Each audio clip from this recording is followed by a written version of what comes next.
Ini yang jual tanah garapan ini bisa dipidana loh. Drama bongkar bangunan belum selesai, Deddy Mulyadi ternyata dikibulin. Cerita Kang Deddy kali ini bener-bener plot twist banget. Kalian masih ingat sama si bapak ini yang minta ganti rugi ke Kang Deddy karena bengkelnya digusur. Terus saudaranya yang cemberut pas disuruh pindah padahal dikasih uang juga. Nah, mereka ini ternyata mafia tanah sesungguhnya. Gila cuy, coba lu bayangin, Enci ini rela bayarin 100 juta lebih dari kedua orang tadi buat bantuin mereka nyari rumah biar gak tinggal di bantaran sungai. Tapi nyatanya mereka malah caplok tanah PJT yang lain dan minta ganti rugi pula ke Kang Deddy. Terima Saudara Syukur Mulyono 120 juta tahun 2012. Lama. Oper alih garapan di sininya. Pengairan milik Perum Jasa Tirsa seluas 150 meter persegi di Desa Sukamakmur, karena dia Kecamatan Trujate, Kabupaten Kerawang. Loh, juta buat ini bisa dipidana loh orang, Cik. Ini yang jual tanah garapan ini bisa dipidana loh. Pak Gubernur, ini orang Batak ini kan setelah saya bayar. Nih ntar deh. Orang ini yang punya tambah apa bukan? Iya, betul. Dia saya udah bayarin. Waktu itu tujuan saya bantu dia biar dia beli tanah, beli rumah. Karena dia kasihan nggak punya rumah, nggak punya apa-apa. Oke, dia ini yang istrinya yang terima duit dari saya dong. Itu saya. Dia kan aku nggak punya rumah, aku sengsara, aku susah, ya kan? Lalu nah, setelah itu adiknya minta lagi duit ke saya. Nah, saya lihat itu. Dua orang itu. Iya. Sama Enci orang ini dikasih 120 juta biar punya tanah baru, biar beli rumah. Nah, ini kaflingnya nih. Tapi akhirnya nggak beli rumah juga. Iya. Tinggalnya malah di depan. Betul. Dia pindah ke depan. Artinya ini uang pengusir. Kan di sini oper alih garapan, ya kan? Oper alih garapan, jadi Enci menjadi penggarap baru dari tanah PJT itu. Mau banget. Ya, ini satu titik loh. Ini kalau disatuin seluruh tanah PJT digini-giniin banyak banget di Bekasi, di mana-mana, di Subang, di Kerawang. Ini ratusan miliar loh. Pada semua saya katakan, saya tidak ingin menjadi bagian dari orang-orang yang mengkhianati Pak Prabowo. Saya sampaikan pada semua. Saya sampaikan kepada semua, saya pegang itu. Jadi, ketika ada yang datang mendiskusikan, saya sampaikan, selama ini ada Pak Prabowo, saya tidak mau memikirkan siapapun yang bertemu saya. Siapapun yang bertemu, jawabannya sama. Dan itu boleh dikonfirmasi pada siapapun yang ketemu. Saya sampaikan, saya memiliki komitmen, dan saya tidak ingin dicatat sebagai pengkhianat. Apalagi, saya ini menjadi gubernur Jakarta itu dipromosikan, promotornya itu Pak Prabowo, Gerindra dan PKS. Jadi, saya tidak pernah mau meninggalkan. Kalau kita sudah bersama, saya tidak akan tinggalkan. Dan inilah prinsip yang saya pegang. Kalau Pak Prabowo masih jadi calon presiden, Anies Baswedan tidak akan maju. Tapi kalau Pak Prabowo tidak nyapres, mungkin saja lain. Dan saya tahu persis bahwa Pak Prabowo memang akan menjadi calon presiden. Jadi saya sampaikan pada semua bahwa calon adalah Pak Prabowo. Karena itu, jangan memikirkan tentang nama-nama lain. Jangan harap saya menyatakan bersedia, apalagi menjadi poros ketiga. Tidak mungkin. Selama masih ada Pak Prabowo ketika itu. Dan itu komitmen saya dengan Pak Prabowo. Selamat malam teman-teman semua. Kita akan membongkar malam ini sebuah anomali etika yang kini menjadi tontonan publik. Bukan sekedar konflik personal, tapi ini adalah diagnostik atas degradasi integritas dalam sistem birokrasi kita. Di satu sisi ada Kang Deddy Mulyadi yang hari ini hadir bukan sekedar politisi, tapi sebagai penegak hukum normatif yang datang untuk mengembalikan hak publik, hak rakyat, hak masyarakat.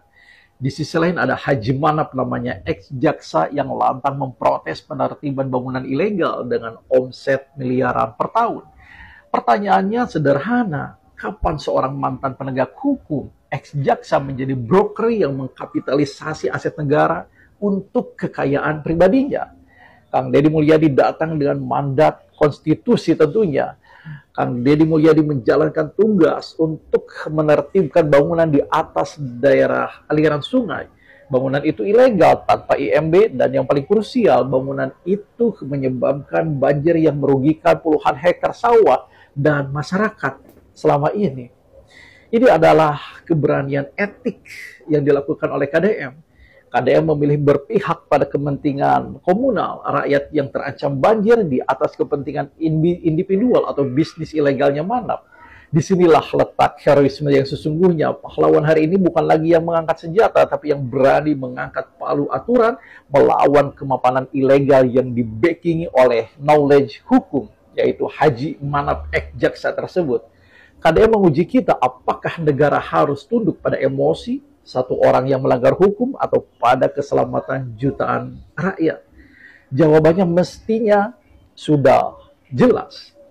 Mari kita pindah ke kontradiksi Manaf. Sebagai mantan jaksa, ia adalah produk dari sistem hukum. Ia tahu persis apa itu IMB, apa itu sepadan sungai, dan apa itu tanah milik negara atau PJT. Namun ia memilih untuk mengkapitalisasi pengetahuan itu.